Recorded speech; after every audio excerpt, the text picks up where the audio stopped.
खबर ही नहीं बल्कि तह तक जाकर पूरा विश्लेषण भी। केवल नारे और वायदे या पहुंच रही है जनता की आवाज? समाज की हर आवाज को पहुंचाएंगे सीधे आप तक। देश रोजाना हर रोज पहुंचाएगा आम जन की बात आप तक। संजय मग्गू शो।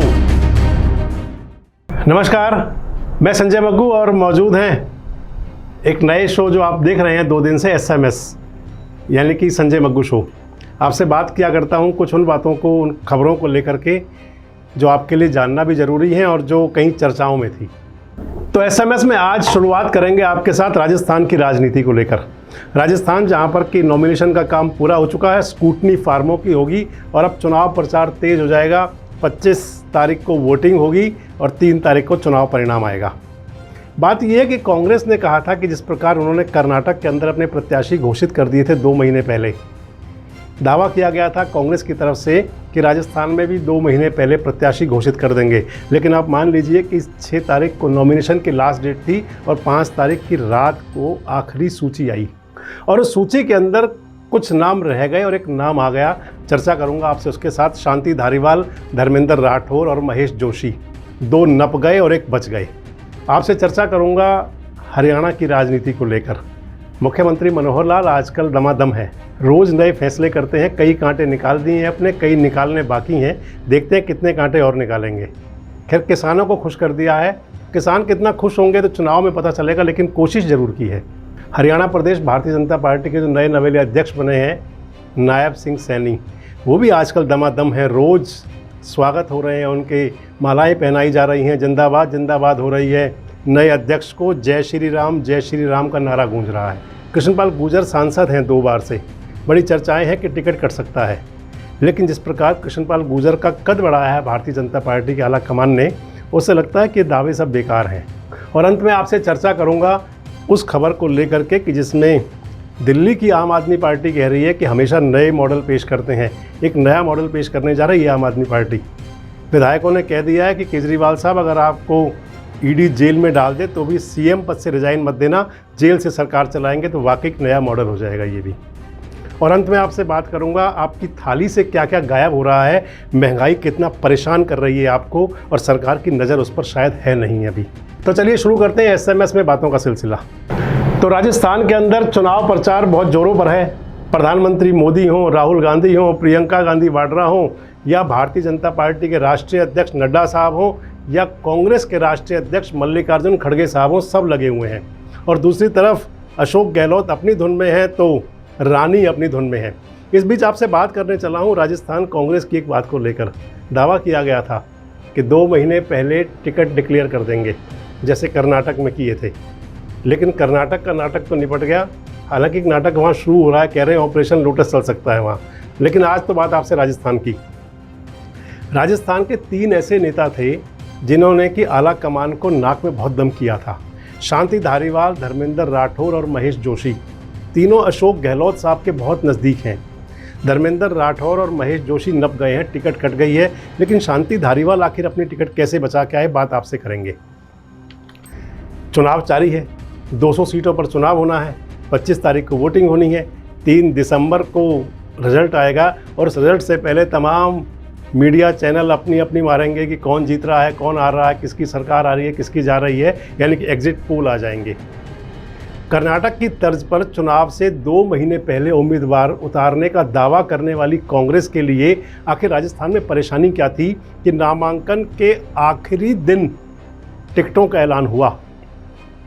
नामांकन 6 नवंबर की आखिरी तारीख थी, यानी कि कल। और एक दिन पहले कांग्रेस की अंतिम लिस्ट जारी हुई, यानी कि 5 तारीख की रात को।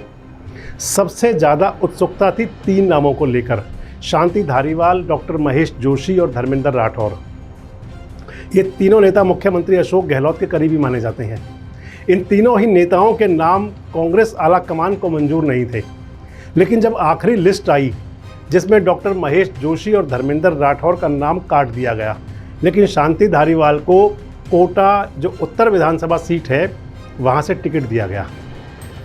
राजस्थान के सियासी गलियारों में चर्चा है कि आखिर हुआ कैसे, आखिर तूफान के अंदर ये शांति कैसे निकल आई। एक तूफान था कांग्रेस का वो, जिसमें कि इन 3 नेताओं ने आला कमान को सीधे सीधे धमकाया था और टिकट मिल गया आखिर शांति धारीवाल को, और महेश जोशी और धर्मेंद्र राठौड़ देखते रह गए। सवाल उठाए जा रहे हैं कि क्योंकि तीनों ने ही 25 सितंबर 2022 के घटनाक्रम के बाद कांग्रेस आला कमान की नज़र में खुद को खलनायक बना लिया था। एक्शन भले ही नहीं हुआ था, लेकिन तीनों नेताओं को पार्टी ने कारण बताओ नोटिस जारी किया था। हालांकि गुस्ताखी तो अशोक गहलोत ने भी पूरी की थी, लेकिन अशोक गहलोत राजनीति के बाजीगर हैं, अपनी बाजीगरी से सब संभाल जाते हैं। सत्ता के शीर्ष पर बदलाव की अटकलें थी उस समय, जो हुआ नहीं था।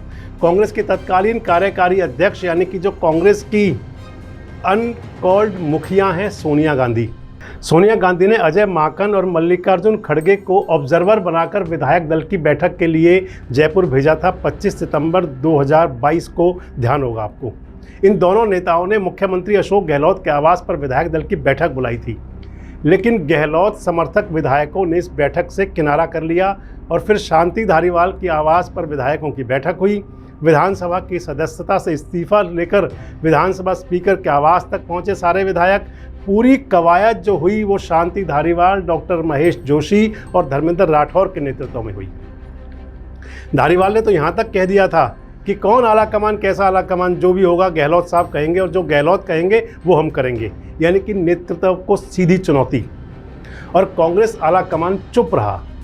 लेकिन जब टिकट बंटवारे की बारी आई तो शायद यही हुआ होगा कि जब लिस्ट में 3 नेताओं के नाम देखे होंगे तो सोनिया गांधी और राहुल गांधी भड़क तो गए होंगे। धारीवाल का नाम देखकर सोनिया गांधी ने नाराज़गी भी जताई होगी, लेकिन आखिर कारण क्या रहा कि धारीवाल टिकट लेने में कामयाब हो गए। महेश जोशी और धर्मेंद्र राठौड़ देखते रह गए, टिकट कट गया। सवाल उठ रहे हैं कि ऐसा हुआ क्यों? आखिर आला कमान को सीधी चुनौती देने वाले धारीवाल कैसे बचे और बाकी दोनों नेता नपे कैसे? खबर ऐसी थी कि मुख्यमंत्री अशोक गहलोत ने धर्मेंद्र राठौड़ का नाम पहले रखा था। उसके लिए दूसरे राज्य के एक बड़े नेता भी जोर आजमाइश में लगे थे, यानी कि धर्मेंद्र के लिए। तो गहलोत साहब ने समझा कि जब दूसरी तरफ से सिफारिश चलती है तो मैं जिद छोड़ देता हूँ। जिद छोड़ दी और महेश जोशी का टिकट नहीं मिलना था, ये तय हो गया था। यानी कि राठौड़ साहब के लिए तो गहलोत साहब चुप हो गए और जोशी को टिकट नहीं होना था, ये आला कमान ने शायद तय कर लिया था और इसलिए गहलोत साहब वहाँ भी मान गए। सोचा गया कि अगर तीनों नामों में से किसी एक नाम पर सहमति बना दी जाए तो फिर क्या हो। खबरें थी कि सचिन पायलट के बाद, जब सचिन पायलट डिप्टी सीएम थे, तो उस समय गहलोत की कैबिनेट में नंबर जो 2 हुआ करते थे वो शांति धारीवाल हुआ करते थे, गृह मंत्री थे। शांति धारीवाल का टिकट काटने का सीधा मतलब ये था कि गहलोत का दौर खत्म हो जाने का संदेश चला जाता। ऐसे में पावर बैलेंस की कोशिश को ध्यान में रखते हुए माना जा रहा है कि धारीवाल को टिकट दिया गया। एक बड़ा कारण ये था, टिकट के लिए हर फेर हिस्त के लंबे इंतजार के बाद किसी भी तरह से बयानबाजी से धारीवाल परहेज करते रहे, ये उनके पक्ष में गया। आला कमान ने सोचा कि चलो जो गुस्ताखी की थी अब वो बात नहीं है। वहीं कोटा उत्तर सीट से विधायक रह चुके हैं भाजपा के प्रहलाद गुंजल और ओम बिरला लोकसभा अध्यक्ष हैं। दोनों की दूरियां कम हो रही थी। एक फैक्टर ये भी माना जा रहा है, वसुंधरा राजे के समर्थक थे प्रहलाद गुंजल और कोटा के सांसद हैं लोकसभा के स्पीकर ओम बिरला। इनकी तलखियां जग जाहिर थी किसी समय पर। कोटा उत्तर सीट से बीजेपी ने टिकट का ऐलान नहीं किया, इसके पीछे ओम बिरला की सहमति नहीं होना बताया जा रहा था। प्रहलाद गुंजल ने स्पीकर बिरला से मुलाकात की, उसके बाद में नॉमिनेशन फाइल कर दिया और उसी दिन कांग्रेस ने धारीवाल के नाम का ऐलान कर दिया। माना जा रहा है कि प्रहलाद गुंजल और ओम बिरला की अदावत के बीच कांग्रेस को कोटा उत्तर सीट से अपनी राह आसान दिख रही है। इसलिए पार्टी किसी नए चेहरे पर दाव नहीं लगाना चाहती थी और आखिरी समय में कांग्रेस आला कमान ने तस्वीर बदली और नए चेहरे पर दाव लगाने से बचते हुए एक मंझे हुए खिलाड़ी हैं शांति धारीवाल, संभावना है जीत की उनकी ज़्यादा, तो उन पर दाव खेल दिया। तो मान लीजिए मैंने आपको बताया कि आखिर शांति धारीवाल को टिकट मिला कैसे और उनका टिकट कटा कैसे। कि राजनीति है, राजनीति के अंदर टिकट की टिक टिक तब तक रहती है जब तक आपका नाम फाइनल ना हो जाए। जो पुराने लोग हैं वो जानते होंगे, एक समय सिंबल मिला करता था और उस सिंबल को मिलने के बाद में बदल दिया जाया करता था। ऐसे कई मौके आए कि नेताओं को टिकट मिली कटी, मिली कटी, मिली कटी, कई बार चलता था। लेकिन अब हाईटेक युग है, तो हाईटेक युग के अंदर सीधे चुनाव अधिकारी के पास सिंबल टिकट पहुंच जाती है और नॉमिनेशन वही कर सकता है जिसको सिंबल मिल जाता है। तो ये राजस्थान से जुड़ी खबर थी। आपसे बात कर लेते हैं अब पहले दिल्ली की। दिल्ली के मुखिया, दिल्ली के मुख्यमंत्री, आम आदमी पार्टी के राष्ट्रीय संयोजक अरविंद केजरीवाल। आम आदमी पार्टी के लोग मान रहे हैं कि उन पर गिरफ्तारी की तलवार लटकी हुई है। ईडी ने बुलाया था 2 तारीख को, केजरीवाल साहब पेश नहीं हुए, चिट्ठी लिख दी और कह दिया कि आखिर किस राइट से मुझे बुलाना चाह रहे हैं और आप किस वजह से मुझे बुलाना चाह रहे हैं। खूब राजनीति हुई और बाद में रोहतक आए अरविंद केजरीवाल तो उन्होंने कहा कि गोली मरवा दो केजरीवाल को, गिरफ्तार करवा दो केजरीवाल को, लेकिन जब मर भी जाऊंगा तो भी मेरी आवाज़ आपको सुनाई देगी मोदी जी, यानी कि सीधे पकड़ लिया। और अब जब सब कुछ थोड़ा शांत होने लग रहा था कि ईडी के दूसरे नोटिस का इंतज़ार करेंगे, तो एक खबर आ गई कि शायद बृहस्पतिवार को अरविंद केजरीवाल ईडी के सामने पेश हो सकते हैं। अब इसी बीच कल यानी कि 6 तारीख की रात को आम आदमी पार्टी के विधायकों की बैठक हुई। दिल्ली में लंबी चौड़ी बैठक चली और बता रहे हैं कि विधायकों ने अरविंद केजरीवाल साहब से कह दिया कि केजरीवाल जी, आपके नाम पर लोगों ने हमें वोट दिया था, अरविंद जी आपके लिए घर घर जाकर वोट मांगी हैं। जब बैठक हो गई तो उसके बाद सौरभ भारद्वाज और आतिशी आए सामने मीडिया से बात करने के लिए और सोशल मीडिया पर अपनी बात कही और ये कहा कि हमने घर घर जाकर अरविंद केजरीवाल के लिए वोट मांगा है, अगर उनको गिरफ्तार भी किया गया तो सरकार जेल से चलेगी। आतिशी 2 कदम आगे बढ़कर कह रही हैं कि मंत्रिमंडल की बैठक भी जेल में होंगी, तमाम अधिकारी जेल में जाएंगे, यानी कि सचिवालय जेल में बन जाएगा और इसके लिए सुप्रीम कोर्ट से परमिशन ले जाएंगे। वाह केजरीवाल जी। चले, चाहे पाताल से चले, चाहे जेल से चले, चाहे पुलिस कस्टडी से चले, चाहे जुडिशियल कस्टडी से चले, अरविंद केजरीवाल ही दिल्ली की सरकार चलाएंगे, क्योंकि मैंडेट अरविंद केजरीवाल जी का है। हम लोगों ने गली गली जाके वोट अरविंद केजरीवाल जी के लिए मांगा है। मुख्यमंत्री अरविंद केजरीवाल जी बने, सरकार अरविंद केजरीवाल जी चलाएं, ये मैंडेट, ये आशीर्वाद दिल्ली की जनता ने सिर्फ और सिर्फ श्री अरविंद केजरीवाल जी को दिया है और इस मैंडेट के साथ खिलवाड़ करना या धोखा देने का हक जो है किसी को नहीं है। मेरी कई लोगों से बात हुई, कॉन्स्टिट्यूशनल एक्सपर्ट से भी बात हुई। आज तक के इतिहास में कभी ऐसा नहीं हुआ कि एक सिटिंग चीफ मिनिस्टर को आप एक ट्रायल के बहाने जेल में डाल दें। कन्विक्शन होती है, एक अलग बात है।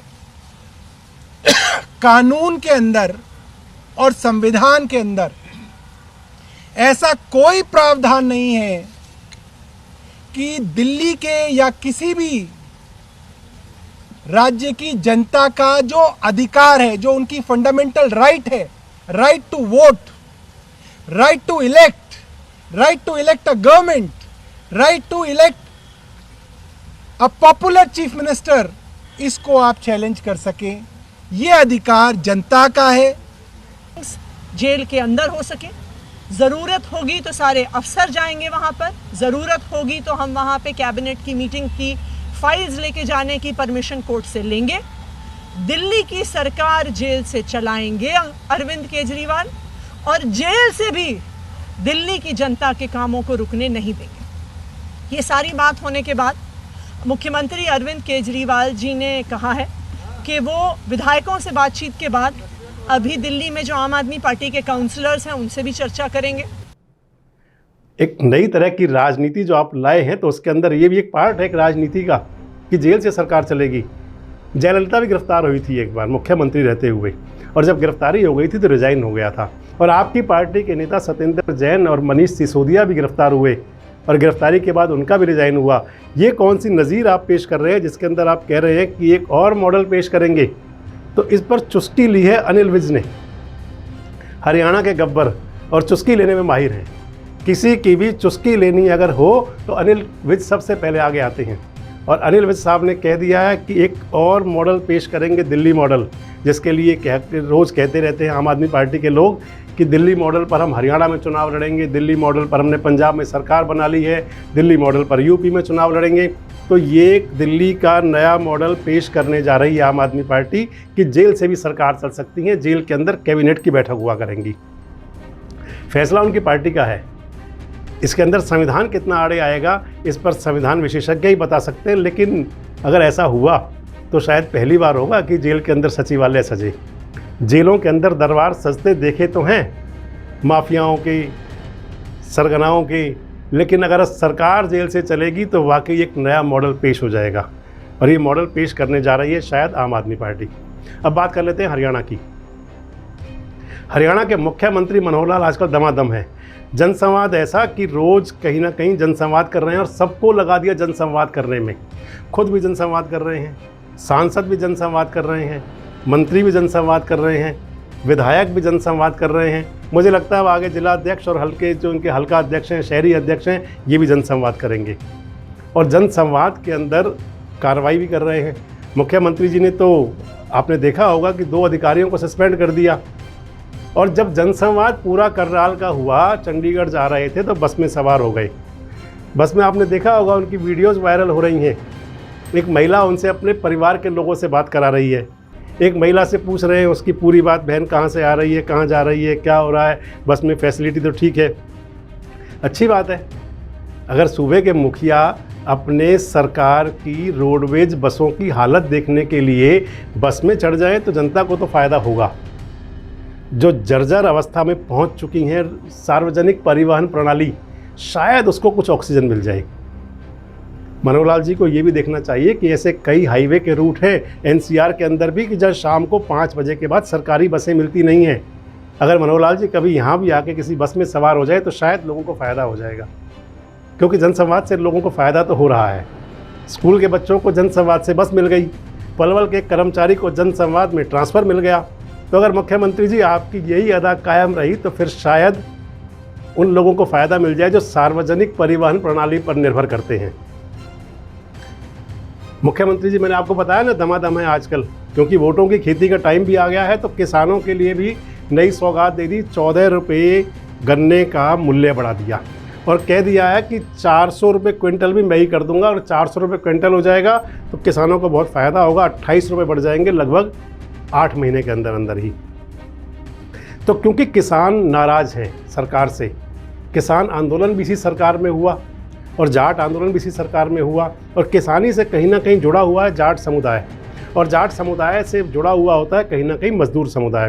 तो सबको साधने की कोशिश की है मुख्यमंत्री मनोहर लाल ने। देखते हैं कितनी कामयाब होती है, लेकिन ये ज़रूर है कि गन्ने की मिठास बढ़ जाएगी तो किसान की जेब में जब थोड़ा सा पैसा बढ़ेगा तो फिर बाज़ार में खुशहाली आएगी। तो ये मुख्यमंत्री मनोहर लाल जी का जो एक अंदाजे बयां है जनसंवाद का, और उसके बाद उन्होंने गन्ने की कीमत बढ़ाई है, उसका फ़ायदा वाकई किसानों को तो होगा। सरकार को और भाजपा को कितना फ़ायदा होगा ये पता लगेगा आपको 2024 में जब चुनाव होगा कि आखिर इस सब का कुछ फ़ायदा मिला या नहीं। अब बात कर लें नए नवेले भाजपा के प्रदेश अध्यक्ष नायब सैनी की। आजकल दमादम है नायब सैनी साहब भी। मुख्यमंत्री का आशीर्वाद मानते हैं अपने आप को प्रदेश अध्यक्ष बनना, प्रधानमंत्री मोदी का आशीर्वाद मानते हैं अपने आप को प्रदेश अध्यक्ष बनना। बिल्कुल सही मानते हैं, क्योंकि मुख्यमंत्री जी के दुलारे वो हैं ही, और प्रधानमंत्री जी की संस्तुति तो ज़रूर होती है जब आला कमान किसी को प्रदेश अध्यक्ष बनाता है। तो नायब सैनी की प्रमोशन तो खूब हुई है। आप मान लीजिए कि 2014 में पहली बार विधायक बने तो मंत्री बने, 2019 में सांसद बन गए, और भले ही धर्मपत्नी जिला परिषद का चुनाव हार गई, लेकिन पार्टी ने प्रमोशन खूब दे दिया, बना दिया प्रदेश अध्यक्ष। धनखड़ साहब की विदाई हुई और लॉटरी लग गई नायब सिंह सैनी साहब की, और आजकल दमादम है, खूब स्वागत हो रहे हैं, जिंदाबाद जिंदाबाद हो रही है। आप सुन रहे होंगे नायब सैनी जहाँ भी जाते हैं उनके कार्यकर्ता कहते हैं प्रदेश अध्यक्ष जी को जय श्री राम, जय श्री राम। बीजेपी का पुराना नारा है जय श्री राम। तो जय श्री राम इसलिए ज़्यादा मायने रख रहा है क्योंकि राम मंदिर का उद्घाटन होने जा रहा है, और मान लीजिए कि चुनावी राज्यों में जय श्री राम के नारे को पहुंचाने के लिए आज हर सभाओं में जय श्री राम गूंज रहा है। और ये बीजेपी अपनी इसको यूएसपी मान के चल रही है कि हमने मंदिर का निर्माण करवा दिया, भव्य मंदिर बन रहा है, और जब भव्य मंदिर का निर्माण हो रहा है तो फिर चुनाव में भी कुछ तो फायदा होना चाहिए। हमारे नवनियुक्त प्रदेशाध्यक्ष जी को जय श्री राम। भारतीय जनता पार्टी जिंदाबाद, भारतीय जनता पार्टी जिंदाबाद, भारतीय जनता पार्टी जिंदाबाद, अरे नरेंद्र मोदी जिंदाबाद। और इसलिए प्रदेश अध्यक्ष जी को अब जय श्री राम किया जा रहा है। और प्रदेश अध्यक्ष जी भी आजकल आपने देखा होगा, एक सोशल मीडिया पर फोटो वायरल हो रहा है, अपने साथी कार्यकर्ताओं को चाय पिला रहे हैं। अपने कार्यकर्ता के प्रतिष्ठान पर पहुंच गए थे, बता रहे हैं वो अपने हाथ से चाय बनाकर पिलाई। खैर 2014 से पहले जब मोदी युग आया था, मोदी युग कहेंगे उसको, जब भारतीय जनता पार्टी ने उनको पीएम का कैंडिडेट बनाया और पूरे देश के अंदर चाय की चौपाल सजनी शुरू हो गई। तो यानी कि अध्यक्ष जी बता रहे हैं कि हम आज भी वही हैं, पुराने चाय वाले, चाय बना करके अपने कार्यकर्ताओं को भी लुभा रहे हैं और एक संदेश भी दे रहे हैं। तो ये सारी बातें थी राजनीति की। एक बात आपसे करते हैं फरीदाबाद की राजनीति को लेकर। हरियाणा का प्रमुख जिला फरीदाबाद, हिंदुस्तान का प्रमुख जिला फरीदाबाद, औद्योगिक नगरी फरीदाबाद और राष्ट्रीय राजमार्ग जिसको कभी शेरशाह सूरी मार्ग कहा जाता था, उसका प्रमुख शहर फरीदाबाद। उस फरीदाबाद की लोकसभा सीट के लिए जो कमल दल है, भगवा दल है, सीधे सीधे कहते बीजेपी है, टिकट की बहुत भागदौड़ चल रही है। एक पुराने मंत्री हैं यहाँ के विपुल गोयल, वो भी कह रहे हैं कि मेरी टिकट पक्की है। और उन सब के बीच में आजकल एक तिगांव के विधायक है राजेश नागर, वो भी शरीफ नेताजी हैं, आजकल वो भी पूरे लाभ लश्कर के साथ घूम रहे हैं। लोगों के बीच में संशय है, क्योंकि राजेश नागर और विपुल गोयल की एक बात है, अब टिकट राजेश नागर को मिल रही है कि विपुल गोयल को मिल रही है। मुझसे एक विधायक, पूर्व विधायक हैं, बीजेपी से जुड़े हुए हैं आतीन के, उन्होंने पूछा कि भैया टिकट विपुल गोयल को मिल रही है या राजेश नागर को मिल रही है, तो जी किया कि आपसे बात कर लें। जिस प्रकार से दोनों नेता कह रहे हैं कि टिकट मिल रही है, लेकिन पार्टी आला कमान ने, जैसे वहाँ फरीदाबाद के जो सांसद हैं, केंद्रीय राज्य मंत्री हैं कृष्णपाल गुर्जर, जिस प्रकार उनका कद बढ़ाया है, आज वो सवाई माधोपुर में सभा को संबोधित कर रहे थे, शाम को सवाई माधोपुर में थे तो सुबह मध्य प्रदेश में थे, यानी कि दो राज्यों में स्टार प्रचारक है कृष्णपाल गुर्जर। और जब मोदी की कैंपेनिंग कमेटी के अंदर वो स्टार प्रचारक हैं, तो इस समझ से बाहर है कि टिकट कैसे कटेगी।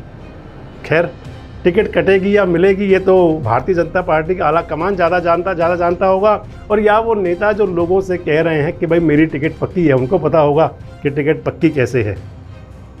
जनता तो इंतज़ार करती है, और जब कोई आदमी टिकट लेके आता है तो फैसला करती है कि किस तरीके से और किस आधार पर उनको अपना नुमाइंदा बनाया जाए।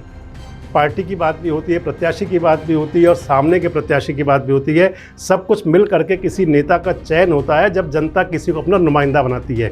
आप ये मान लीजिए कि जनता जिसको अपना नुमाइंदा बनाती है, बड़ा ठोक बजा के बनाती है, बड़ा सोच समझ के बनाती है, क्योंकि जनता कभी गलती नहीं करती, जनता से गलती कभी होती नहीं। भले कोई भी कह दे कि जनता ने गलती कर दी, जनता का फैसला ठीक नहीं था, लेकिन जनता जनार्दन का फैसला हमेशा ठीक होता है। अब टिकट कौन से नेताजी लेके आते हैं ये तो आप खुद सोचिए। आप चाहें तो कमेंट्स बॉक्स में बताना भी मुझे कि अगर दो राज्यों का किसी नेता को स्टार प्रचारक बना दिया जाए और वो भी मोदी की कैंपेनिंग कमेटी में, तो उसकी टिकट को कितना खतरा हो सकता है। तो ये सब बातें सियासी थी। अब आपसे बात करते हैं एक वो जो आपकी थाली से जुड़ी हुई है, आपकी सेहत से जुड़ी हुई है। बात यूँ है कि आपके भोजन की जो थाली है उसमें से बहुत सारी चीज़ें गायब होने वाली हैं। ऐसा हम नहीं कह रहे, बल्कि घरेलू रेटिंग करने वाली एजेंसी क्रिसिल कह रही है। दरअसल प्याज की कीमत 80 रुपये किलोग्राम तक पहुंच गई थी, और इसके बीच क्रिसिल की चेतावनी है कि नवंबर में सामान्य खाने की थाली या भोजन की लागत बढ़ने की और आशंका है। अक्टूबर में प्याज की बढ़ती कीमतों के कारण भोजन की थाली के दाम नीचे नहीं आ पाए थे। अक्टूबर के बाद 15 दिन में प्याज का दाम जो है वो 34 रुपये से बढ़कर फिर 40 रुपये किलो हो गया है। फिलहाल यह सिलसिला नवंबर में भी जारी रह सकता है, ऐसी आशंका है। घरेलू रेटिंग एजेंसी यानी क्रिसिल के मुताबिक आलू और टमाटर की कीमतों में गिरावट से पिछले महीने यानी कि अक्टूबर में वेजिटेरियन थाली की कीमत घटकर 27.5 रह गई। अब क्रिसिल के मुताबिक आलू की कीमतों में 21% गिरावट आई है, जबकि टमाटर की कीमतों में 38% गिरावट आ रही है। इसे कुल स्थिति में सुधार माना जा रहा है। हालांकि प्याज की बढ़ती कीमतें नवंबर में वेज और नॉन वेज दोनों की तरह की थाली के भाव में इजाफा कर सकती हैं, ऐसे आसार लगाए जा रहे हैं। क्रिसिल का कहना है कि नॉन वेज प्लेट की कीमत भी सालाना आधार पर 7% घटकर 58.4 रह गई थी, और सितंबर की तुलना में यह 3% कम थी। मांसाहारी थाली की कीमत में तेज़ी से गिरावट आई है, क्योंकि ब्रायलर की कीमत, जिसकी थाली लगभग 50% की हिस्सेदारी है, अनुमानित 5 से 7% घट गई है। क्रिसिल के मुताबिक एलपीजी रसोई गैस की कीमत 200 रुपये घटकर 953 रुपये प्रति सिलेंडर करने के सरकार के फैसले में भी स्थिति में सुधार देखा गया है। तो वहीं आपको बता दें कि वेजिटेरियन थाली की लागत में एलपीजी का 14% और गैर शाकाहारी थाली में 8% रहता है, यानी कि जो मांसाहारी थाली पकती है उसमें ईंधन ज़्यादा लगता है। तो आप ये मान लीजिए कि जिस प्रकार से कीमतें बढ़ रही थी उसमें सरकार ने रोक लगाने की कोशिश तो की, और ये मान लीजिए कि सरकार को ये महसूस हो गया कि कहीं अगर महंगाई की दर यही बढ़ती रही तो फिर आम आदमी दूर हो सकता है। आम आदमी को लुभाने की कोशिश तो हुई है, लेकिन मान लीजिए कि अगर आगे कीमतें बढ़ेंगी, जैसा अंदाज़ा लगाया जा रहा है कि नवंबर के बाद एक बार कीमतों में फिर इजाफा आ सकता है, तो आपकी थाली से बहुत कुछ गायब हो सकता है। ऐसे में ज़रूरी है कि सरकार इस तरफ ध्यान दे कि कम से कम, क्योंकि जो महंगाई बढ़ती है ये 70% आम आदमी को प्रभावित करती है, और अगर आम आदमी प्रभावित होगा तो मान लीजिए हुक्मरान प्रभावित हो जाएंगे। आज के एसएमएस में इतना ही। इस खबर के साथ आपसे लेते हैं विदा। कल आपसे फिर मिलेंगे कुछ उन खबरों और मुद्दों के साथ जो आपके लिए जानना बहुत ज़रूरी है। तब तक अपना बहुत ध्यान रखें। शुभ रात्रि। हमारे साथ जुड़े रहने के लिए देखते रहिए देश रोजाना का YouTube चैनल। सब्सक्राइब कीजिए, साथ ही देश रोजाना की खबरें सबसे पहले देखने के लिए प्रेस कीजिए बेल आइकन।